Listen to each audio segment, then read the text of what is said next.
దేవుని నామమునకు మహిమ కలుగునుగాక. ఈ ఉదయకాలము మీకందరికీ వందనాలు తెలియచేస్తున్నాను.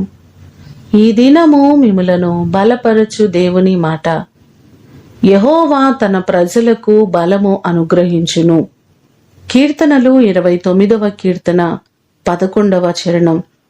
మనకు బలమును అనుగ్రహించేవారు, మనకున్నటువంటి బలహీనతలన్నిటినీ తొలగించేవారు మన దేవుడే. బలహీనులను బలపరచు దేవుడు ఆయన అని లేఖనం మనకు సెలవిస్తుంది. మొదటి సమూయేలు గ్రంథము 2వ అధ్యాయము 1వ వచనములో చూస్తే, యెహోవా యందు నాకు మహాబలము కలిగెను అని హన్నా ఈ భాగంలో చెప్తుంది. ఏ బలహీనతల చేత బాధపడుతున్నారో ప్రతి బలహీనతలను తొలగించి మిమ్ములను బలపరిచే గొప్ప దేవుడు ఆయన.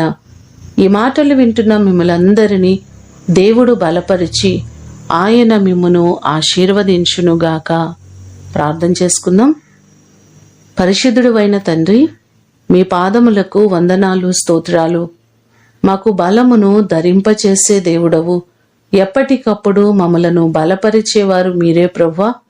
ఎన్నో మారులు మేము బలహీనులుగా ఉంటున్నప్పుడు దేవాని కృప చేత మమ్మలను బలపరుస్తూ ఆరోగ్యమిస్తూ ఇంతవరకు నడిపించిన దేవుడవు మీరే. మీరు లేకుండా మేము ఈరోజు లేము ప్రభువా. నీ కృప చొప్పున మా ప్రియులెల్లరినీ జ్ఞాపకం చేసుకోండి.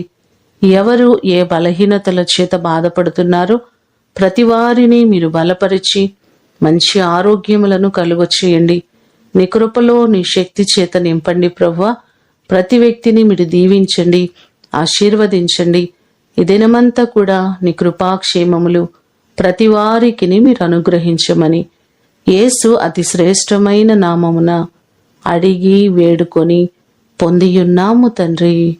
ఆమేన్.